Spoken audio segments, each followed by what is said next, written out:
Your favorite local musicians like you've never seen them before. Intimate collaborations between iconic artists and the musicians they want you to know about. Tonight, Gully Boys, featuring SoulFlower. It's all happening now on the legendary 7th Street Entry stage. Growing out of the Minneapolis house show community, Gully Boys' infectious grunge power pop sound and playful genre bending has launched them into nationwide success. Please welcome to stage, Gully Boys.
Sometimes I think back and I'm like, dang, if we would have known we were gonna be doing this for 8 years, would we have chosen to name ourselves Gully Boys? I think the answer is yes, because it really feels like who we are now. But it also sounds like a country band, which we're just like not. But it comes from the movie Fern Gully. I can see it's a miracle! Kathy loved the movie Fern Gully growing up. We were like playing music one day. It was like me, Natalie, and Kathy, and we only knew one song. It was Boyfriend by Best Coast. We like played it to death because we were like, this is so fun, but we don't know what else to do. And in that moment, we were like, okay, we're gonna start a band. And we were just like rattling off names in that moment. The boys come from our deep love of like boy bands. I was a huge NSYNC fan growing up. Panic at the Disco. I chime in with a haven't you people ever heard of? And so we were like, okay, like let's tap into like our desire to be boy bands. I remember Kathy was like leaving my house and she was getting in Natalie's car and she popped her head up, Gully Boys. And we were like, that's it forever. And we literally never thought about it again. I think we had our first show like 2 weeks later and we submitted that name and we're like, all right, this is who we are now. She's so high, says it's the only time. She isn't seething, she isn't needing some kind of holy sign. We get by, we even get out sometimes, but the ache of the springtime, the sight of the dandelion dance to make her cry. Oh, I'd love to take you back to the day that they hurt you, so you can look yourself in the face. You say all that hurt. It's really not see you do. You say all that hurt. Day by day, that is the only way we get through the meantime, repeating the same damn line just to feel okay. Soon comes May, under my lamp she plays, sweet as the sunshine, bright as the moonlight, tied in her sweet embrace. Oh, I'd love to take you back to the day that they hurt you, so you can look yourself in the face. You see all that hurt. It's really not see you do. You see all that hurt. It's really not see you do.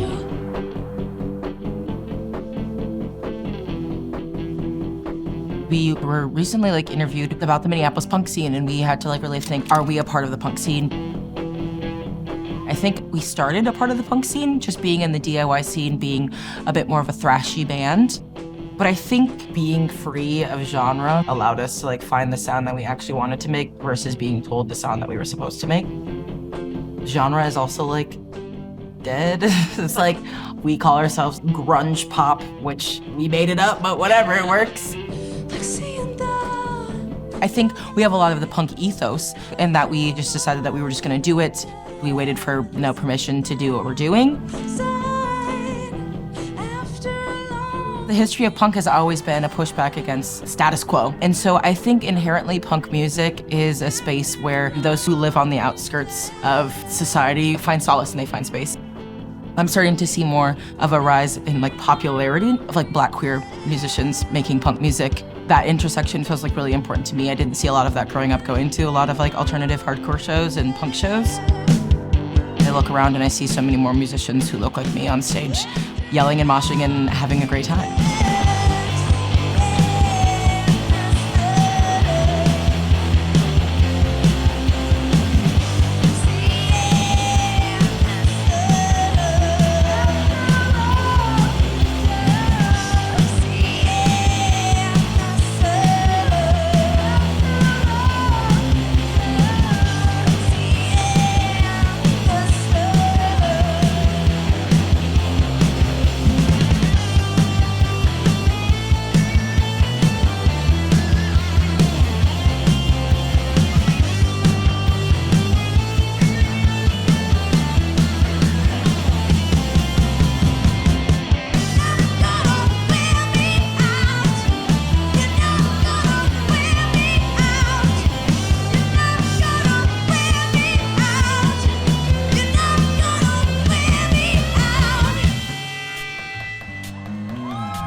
So we started in 2016. We didn't know what we were doing. I think it took us about 2 years to figure out how to play our instruments. And then like in 2018, we were like, okay, we're gonna start gigging. We're gonna start playing all these shows. I think that year we played like 62 shows and they was all local. And then when we won City Page's Best New Bands in 2018, I remember calling my bandmates and we were like crying. And I was like, I can't believe I have to go to work right now. I was like working as a receptionist at a salon. I was like, this feels like we should celebrate, because it was a moment that we were like, oh, our music like means something to people beyond just like our circle. And I think that's when we actually started to dream bigger and be like, if Minneapolis believes in us, like why don't we believe in ourselves?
Thank you so much.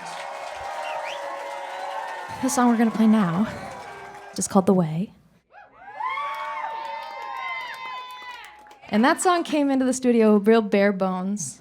The first line we came up with was, "I hate it here," which was a joke. But that's how a lot of our stuff gets written, actually. It's like, this would be funny. We kind of put it out right in the wake of 2020. I don't need to tell you what happened that year. We took an unofficial hiatus for a long time.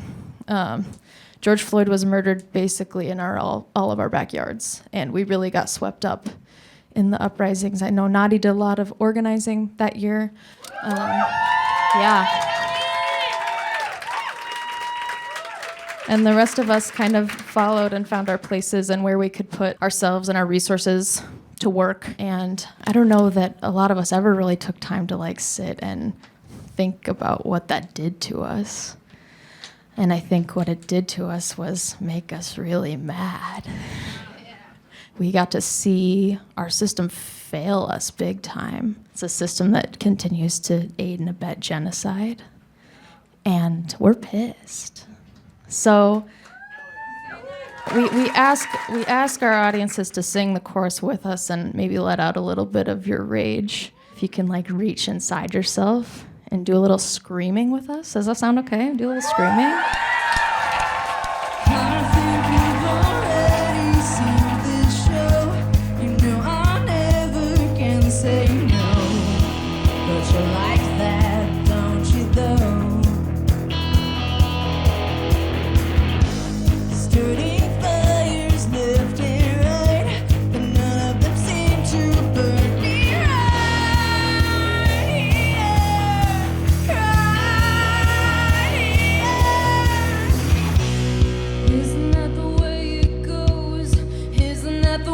it almost always goes, yeah.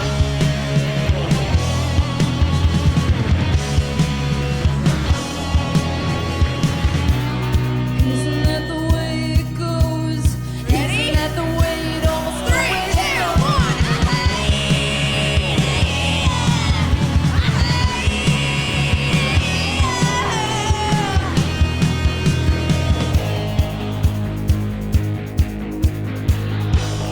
Can't think clear when I'm alone. You always keep me here at home, but I like that, don't you know?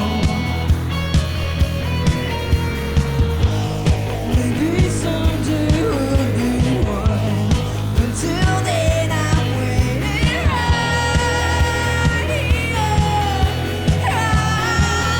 right here. Isn't that the way it goes? Isn't that the way it almost always goes? Yeah.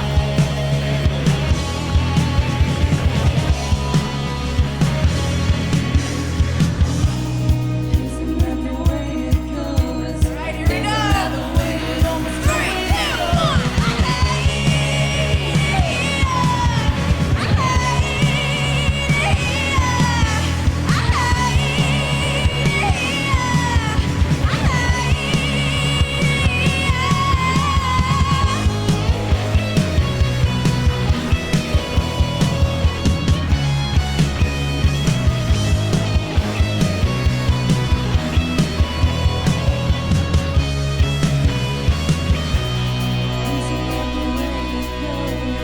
Isn't that the way it almost always goes? Isn't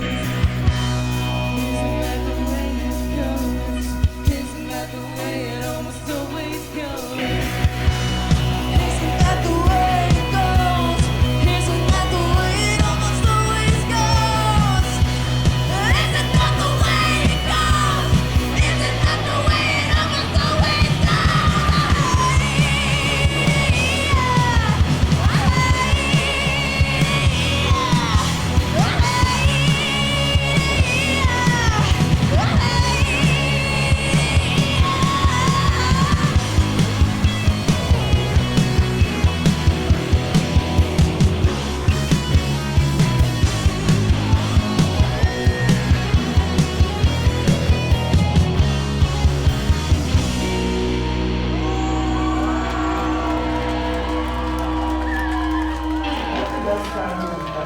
Fashion show. Kathy and I both were big fans of Panic at the Disco. Look at this. Why is this in here? And we were like confessing to each other how much we liked Panic at the Disco It's when like we a were guilty pleasure moment. teens. Yeah. And I was like, yeah, I met them in 2011. And Nadi was like, no way, so did I. I'm like, what do you mean? There was only like 12 people in the room. We both were the same color. We had the same color purple top on, which is I think we didn't have an aesthetic for quite a while. Someone told us once that we looked like 4 different roommates going to separate events on stage, and we were like, dang, okay, valid, but that hurt a little bit. I like the more of the green color. For me, as a non-binary person, I love like getting ready for a show, like doing my makeup, and like it almost feels like getting into drag in some way because it's like a hyper feminine version of myself. It's just like the ritual that we all get to like do together. We get dressed together, we do our makeup together, and it's like we're putting on Gully Boys, and like Gully Boys is like very femme at times, and also sometimes it's very like oversized t-shirts. But like the ability to like kind of play with gender representation feels like pretty like critical to like who Gully Boys is. I like was able to like come into my queerness through Gully Boys. And it's also like fun to play dress up as an adult. Like you don't really have a lot of opportunities where you get to do that anymore. We love to take Halloween costumes too far. We played a 7th Street entry show dressed as the Blue Man Crew once. Like we just really commit to the bit, which I think falls into like the silliness aesthetic that we want to bring. We never want to take ourselves too seriously, and like I feel like that is a big part of our aesthetic, is that like nothing is too serious. Like we take our music seriously, but like we're just like 4 guys who like to have fun and hang out with each other.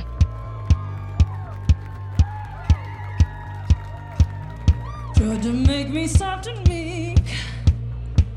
Said you're just the sweetest thing. The wolf he raised looks like a sheep. There's no surprise to me, I'll win. 'Cause power is born. Beautiful boy, I was born. Never It's been a decade since I wrote the lyrics to this song. I really wanted to indulge these feelings that I was kind of ashamed of that I had as a little kid, where I really hated being a girl. And I had a lot of internalized misogyny, and I thought boys, I didn't think these thoughts, but I had these feelings where boys were so much more free and powerful than I was. And I didn't want to be a boy, but I wanted what they had.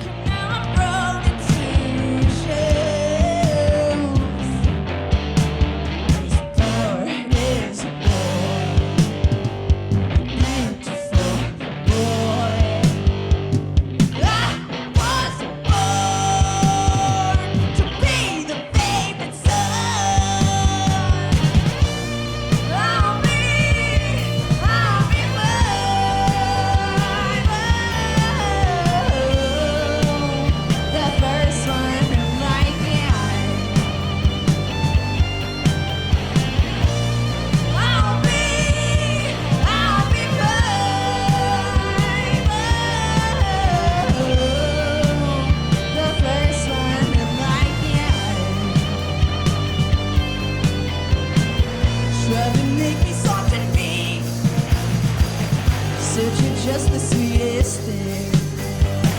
The wolf he raised looks like a sheep. There's no surprise to me, I'll win. 'Cause power is beautiful boy.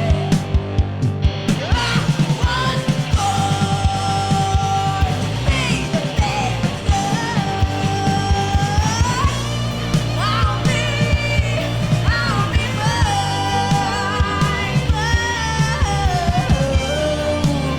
the first one to like me.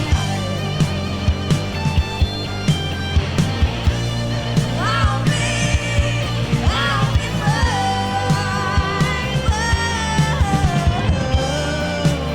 the first one to like me. Never cry now, tell me I'm daddy's little. Ask for help now, tell me I'm daddy's little. Never feel now, tell me I'm daddy's little. Treat myself now, tell me I'm daddy's little. I'll never cry now, tell me I'm daddy's little. Boy, I'll never feel now, tell me I'm daddy's little. Boy, I'll never feel now, tell me I'm daddy's little. Boy, doing myself now, tell me I'm daddy's little. I'll be mine.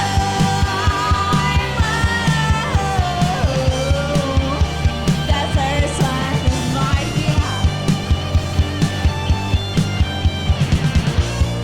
I'll be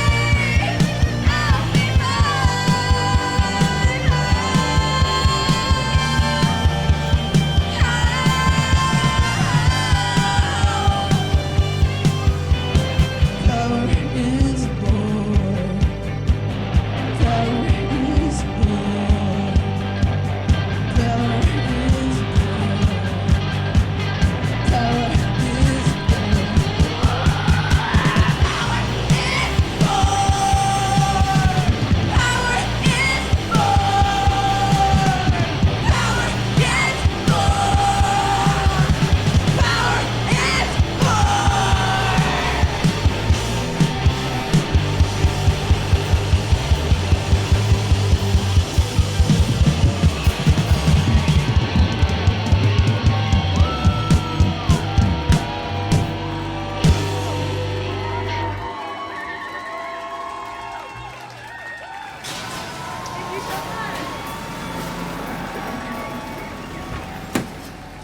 I think you can hear in our music the evolution of us learning how to play our instruments. Kathy, Natalie, and I were all self-taught. I mean, it's reflective in our songs. They're very simple because it was like, this is what we know how to do. These are the chords we know how to play. Check, check, check. We didn't have a lead guitarist for a long time, so Natalie was playing a lot of like lead guitar lines on bass, and so we were like getting creative in that way. It's been really fun having Mariah join in because Mariah has been playing since they were 14, and they are like, I went to McNally and I went to Berklee School of Music. Playing with them, we were like, oh, dang, you actually know what you're talking about.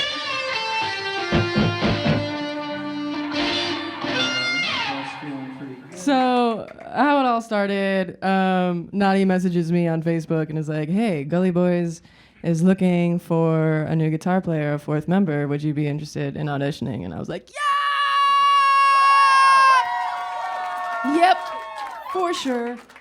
I had been a Gully Boys fan for a hot minute, just being a queer in Minneapolis. And I actually met my girlfriend, who is here in the audience tonight, at a Gully Boys show back in the day. Isn't that crazy? Prior to being in the band, too. Prior to this is before. When Mariah was like learning our older songs, they were like, these songs are really hard because they don't follow traditional like music theory, how a song is supposed to go, but that's what makes them interesting. And so I think like it released a lot of like insecurity that like I felt as an imposter drummer. Like I'm not doing what I think is technically good, I'm doing what the music feels like it's supposed to have. I've been drumming now for 8 years, and I think like in the last year or so I finally felt comfortable enough to call myself a drummer and not just someone who plays the drum. That's handy to have. I think the scariest thing for me is to like plateau. I don't ever want to just like coast. And so having someone like Mariah, who is in our band, who is like challenging us to be better musicians because they are good, I think it's like influenced a lot of our writing. I think that's also like a good like message because there is no like, you have to be X amount of, have this many years in or like know this much before you can start a band. You really can just start if you have the desire and there's no rules. You can be in a band.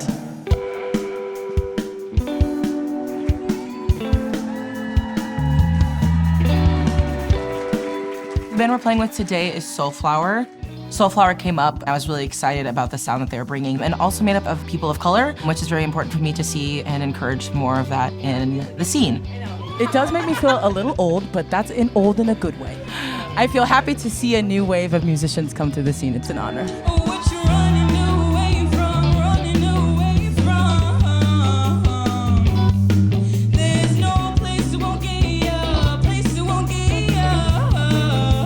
My name is Anaya Elamine. I play bass and lead vocalist in the band SoulFlower.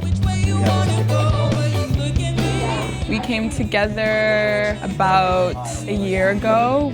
Our sound is kind of that like neo-soul alternative indie vibe. It was super exciting getting, a DM from y'all asking to be a part of this. Just because I've been listening to y'all's music personally since high school. Gully Boys has just always been inspiring in the scene.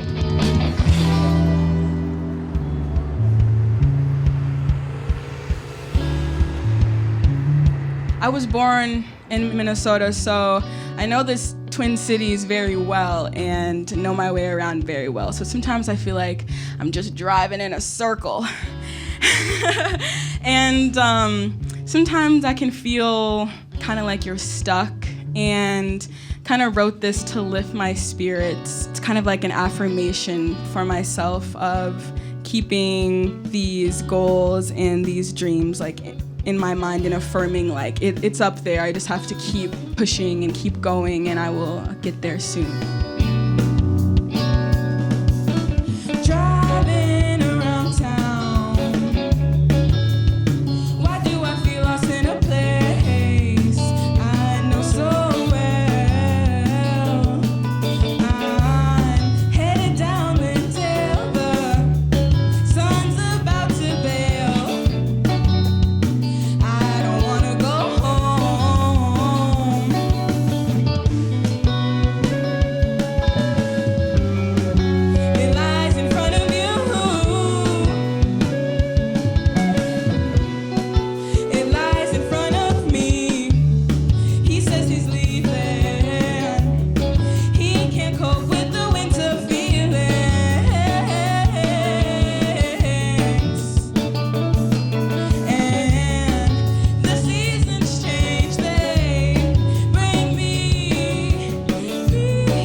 Do y'all jam a lot?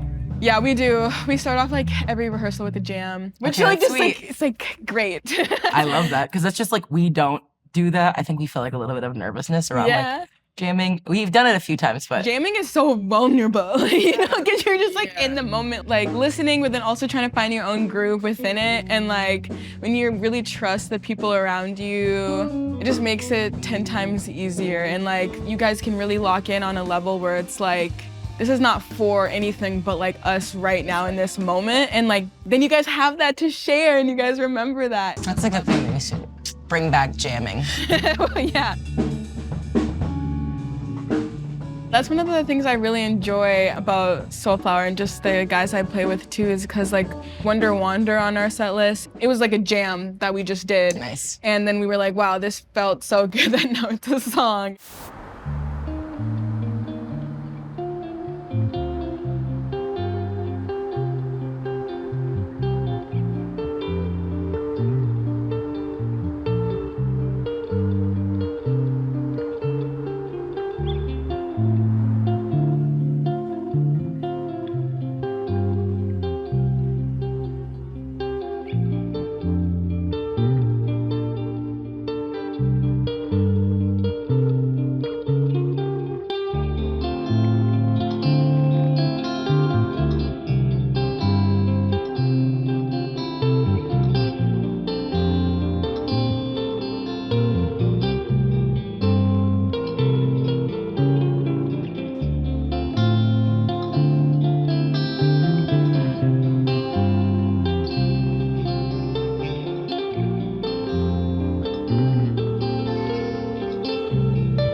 Thank you so much.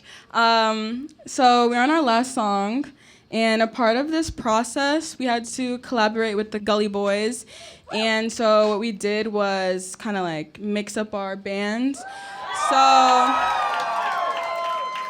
we've got Nadi and Mariah. Woo!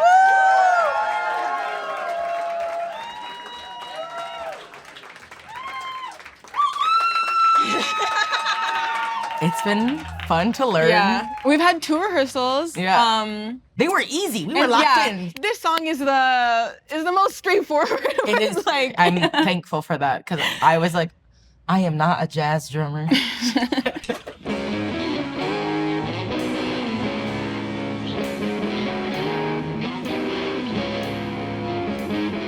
Can I cuss on this interview?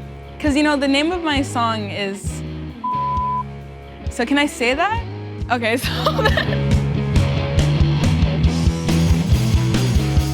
It's nice to play it with Gully Boys because they've got that like grungy, like poppy rock vibe going on. So we got to like spice it up.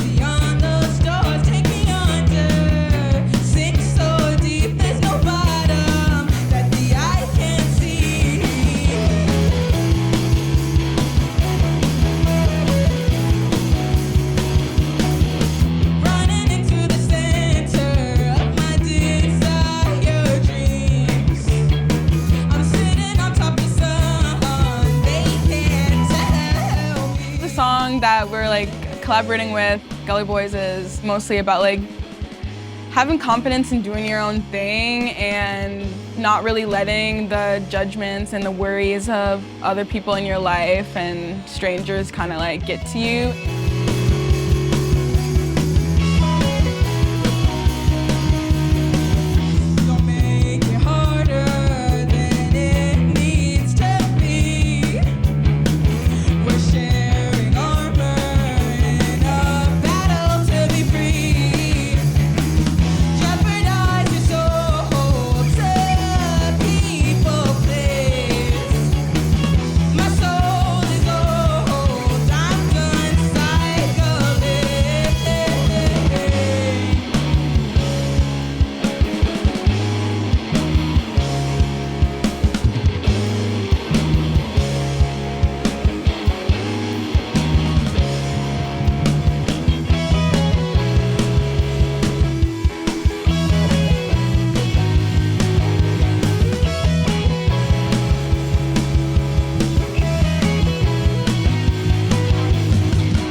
So how was it like when you were younger and coming up? Yeah, so Gully Boys started when I was, I think I was 21. I just turned 21 and my bandmates were 20.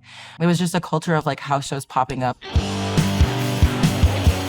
Paper House, that was like the staple. It was really gross and disgusting, but it was like where I saw so many of my favorite bands and felt so much inspiration. You played there a few times and it was like packed and sweaty and thick as shows should be. It is literally condemned. Oh no. No one can live there anymore. What does it look like for you? Like what types of shows are? Well, like when I was in high school, I grew up going to a lot of house shows. That's how I started like playing live more, I guess. Like if you're surrounded by musicians and artists, you're kind of who are like wanting the same thing, like to create this like hub of like creativity and gathering and sharing. Like it's so easy for that to happen because it's like natural for like everybody that's in that space anyway. Everybody just wants to like connect and play music. So DIY stands for do it yourself. It means we don't have a venue to host this show. We're gonna use our basement. We're gonna use our backyard. We're going to find a warehouse and we're gonna get a PA and we're gonna put on a show. DIY culture is like basically how young bands are able to tour initially. So you'll find bands who are coming through, stopping by on a tour. There's like strong DIY communities all across the country. feels like there's like generally a craving for those spaces to exist because like one of the I think main issues that I have noticed in the scene is that there's not a lot of all ages spaces, and so like the only way that you're gonna be at an all ages show is if you're going to a DIY one. Yeah, and like young people are such a, you know, clearly like very vital part to the whole scene. And fangirls are like keep the music industry alive. Literally. And I also think like Kathy, our lead singer, has the voice that she does because we grew up playing in basements because you cannot hear yourself. Yeah. Check, check, check. So like she became like the belter that she is because she was like, I can't hear myself, so I'm gonna sing as loud as I can.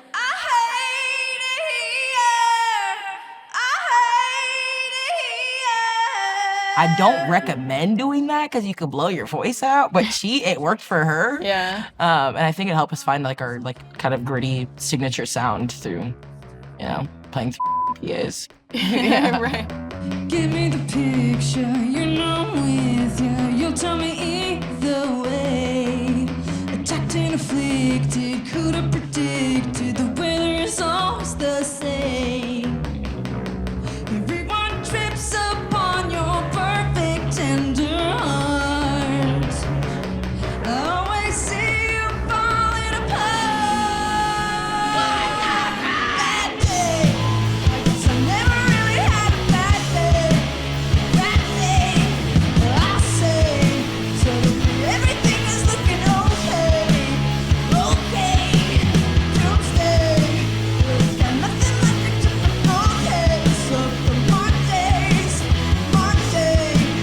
Does it ever stop feeling Monday? Do I protect you, soothe or neglect you? Haven't been keeping in mind. Deep in the vision, walk on the blisters, it to be mine. You always meet me at the altar of your heart.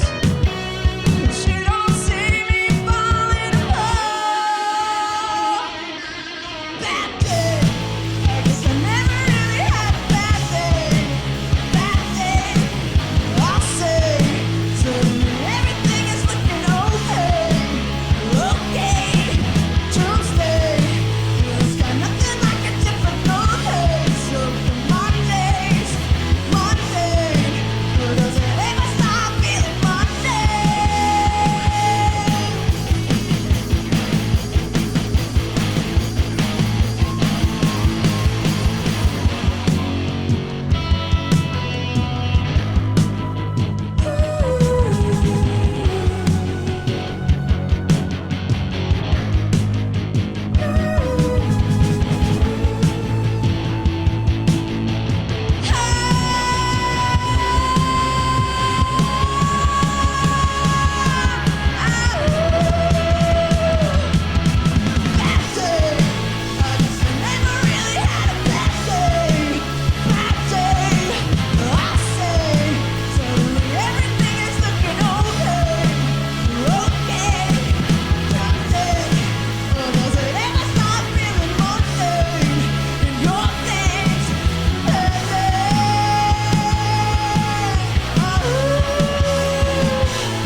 We're gonna invite Zeke and Victor back up here for our second collab song.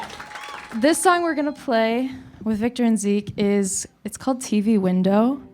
This one actually we never like formally recorded. I think you can only find it on SoundCloud. But we decided to revisit it. It's been a really, really long time, and it's been really fun to work with these guys and SoulFlower it up a little bit.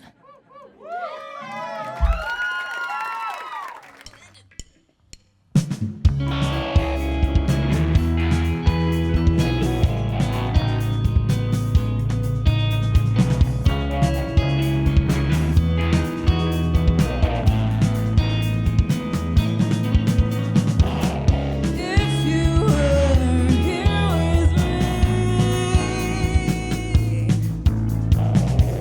we could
Message, Carbon Sound in studio with Twin Cities United performers, also known as Teacup, Katie and Nadi as the representatives.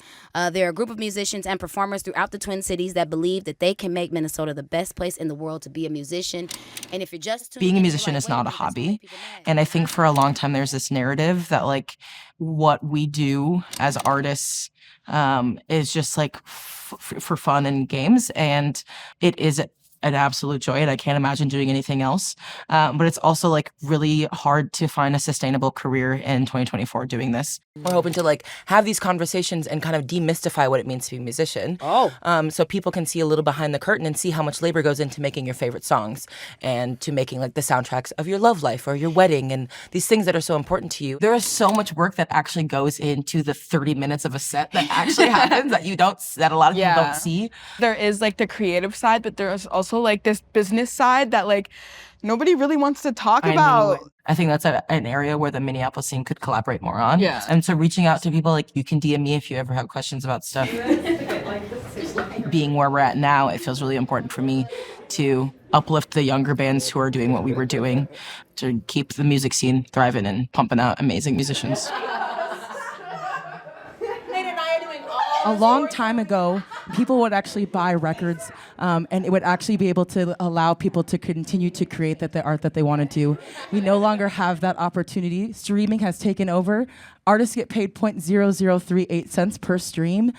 So while we have 3 million streams on Spotify, which is super awesome, that doesn't actually really give us money to continue doing what we're doing. So I want to have a little call to action for you all. Make sure you're actually buying albums and you are purchasing merch and you're not asking to get on the guest list, but you're buying tickets to shows. It makes a huge difference for us as musicians to continue doing what we're doing. And we all obviously love music and it means something to us. Let's all do something for our scene. Support our local scene and buy a $12 ticket. It makes a big difference.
Fight again with me.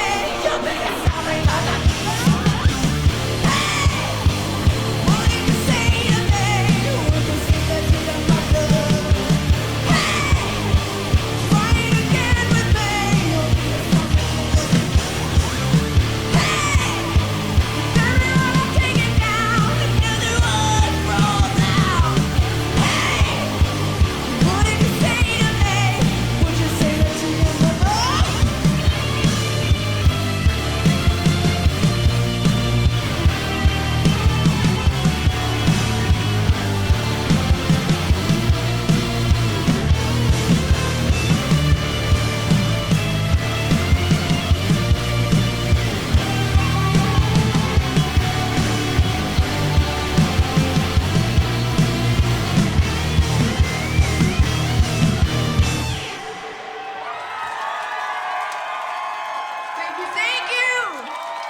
This program was produced with The Current and made possible by Minnesota's Arts and Cultural Heritage Fund and these stage supporters.